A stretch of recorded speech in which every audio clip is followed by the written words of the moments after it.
So thank you so much for your invitation to be with you today. It's a huge privilege, and I'm really sorry I couldn't come for the whole day, but really happy to be with you right at the end.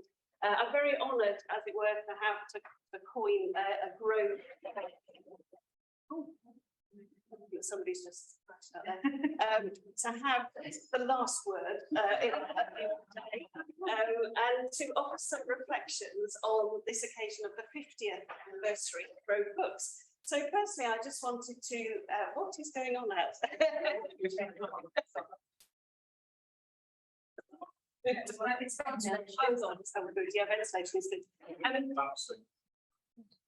good.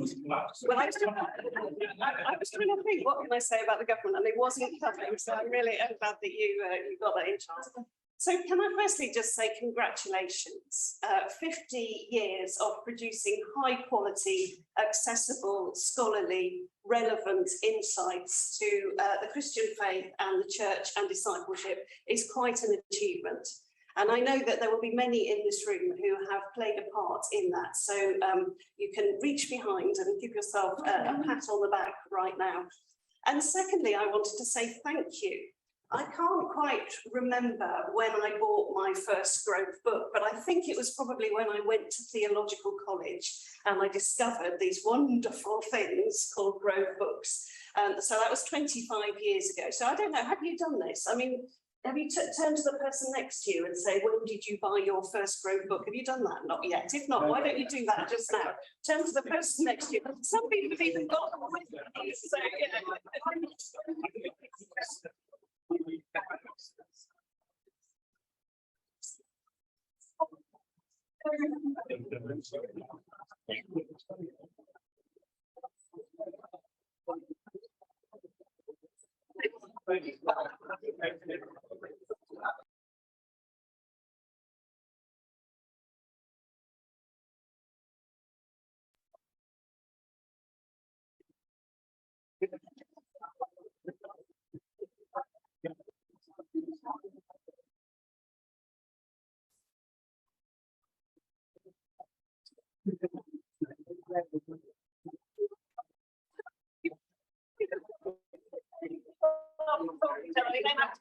I wonder who's, I'd love to have had a conversation with Trevor and Colin over there. I reckon maybe the prize for the first Grove book will have been somewhere in that corner of the room. I now have, like many of you, a lovely line of Grove books on my shelf in my study at Lambeth Palace, which I've gathered over the years, 23 years of ordained ministry, and which have travelled with me, I have to count it up, in 10 different houses since I went to theological college. And all of those books have been a huge help to me during the course of my ministry, providing deeper insights into topics, introducing me to other topics, helping me to develop and elaborate my thinking in relation to still others, and giving me assistance in the task of practical and pastoral ministry and theological study. And they look so pretty. So thank you for making them such a lovely range of colours. So congratulations on 50 years of Grove Books. The first Grove book, as you will know, I think was published in 1971. And in that year, I was 2. The television music show, The Old Grey Whistle Test, was aired for the first time on BBC 2. The Spaghetti Junction motorway interchange was opened just north of Birmingham city centre. The 7th James Bond film, Diamonds Are Forever, was released. The House of Commons voted in favour of joining the European Economic Community by a vote of 356 to 244.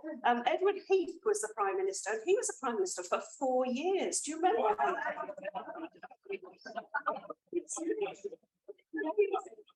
So a little bit longer than 44 days. And Grove Books was started under the leadership of Colin Buchanan out of a discussion at Latimer House in Oxford. The first Grove book, and I'm sure Colin will correct me if I'm wrong, was written by Julian Charlie. It's there, okay. I think you've already had a bit of a history of Grove Books. It was on the topic of the Archic debate. And there are now books under the 12 series. So I wonder if if you're part of one of these, just wave at me if you're part of one of these groups. So biblical. Anybody here from biblical? Yeah. Ethics. Anybody part of the ethics group? Maybe part of that. Education, which we've just heard about. Renewal. Renewal soon. Well, sorry.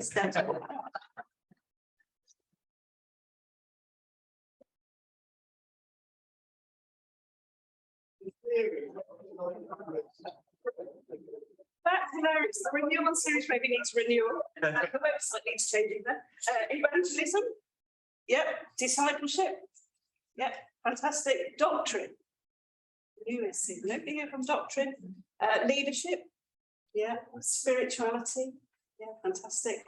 Worship. Yeah. Yeah. Oh, very active force. And youth. Great. So most groups represented.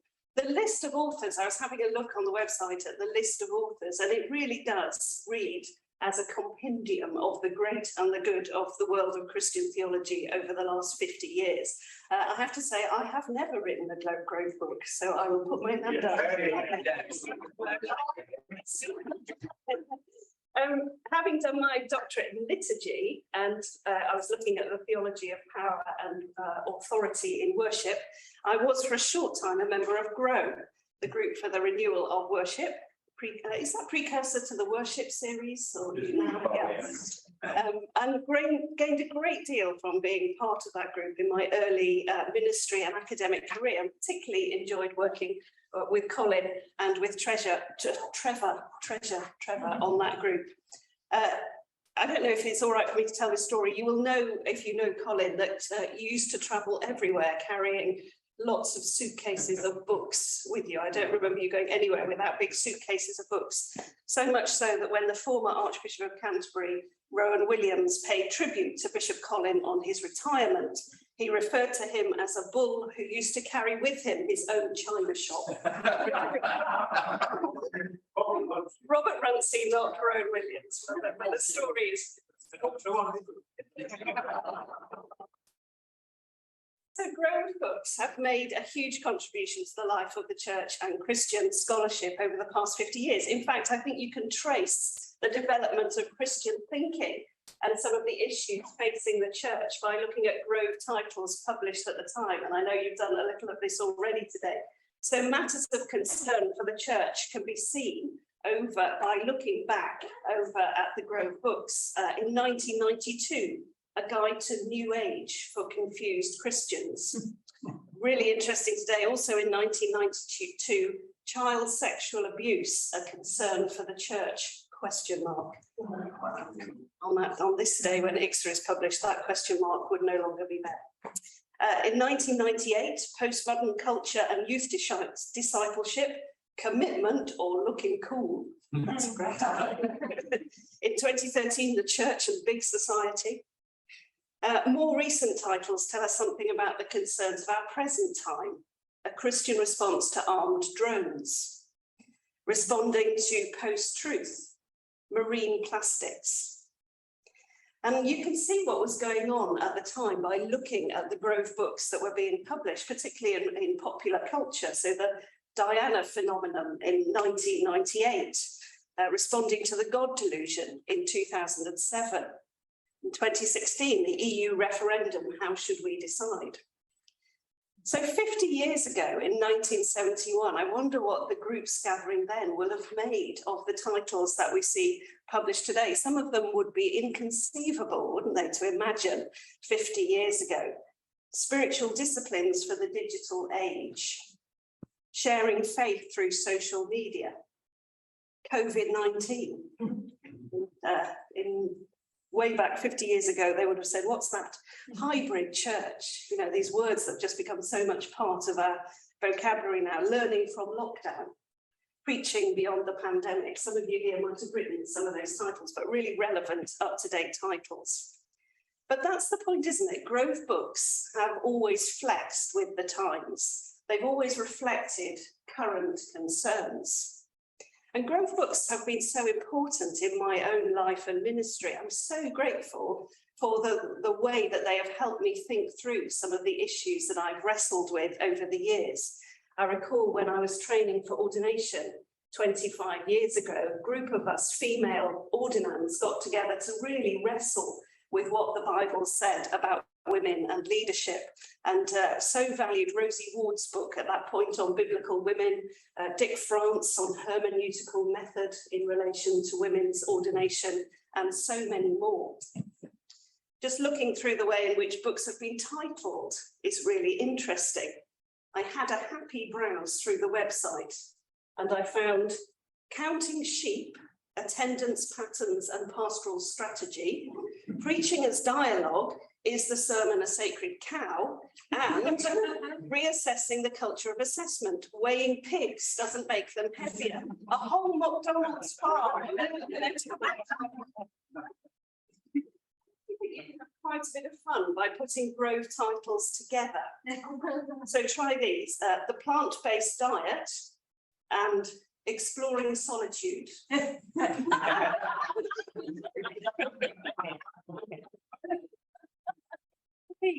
Thriving in Curacy and How to Plan Your Own Funeral. Or how about Preaching on Ethical Issues and Leaving Well, Exploring Aspects of Moving from One Ministry to another. Ecclesiastes 12:11-12 says this: the sayings of the wise are like goads, and like nails fixed firmly are the collected sayings that are given by one shepherd. Of anything beyond these, my child, beware. Of the making of books, there is no end, and much study is a weariness of the flesh. The end of the matter, all has been heard.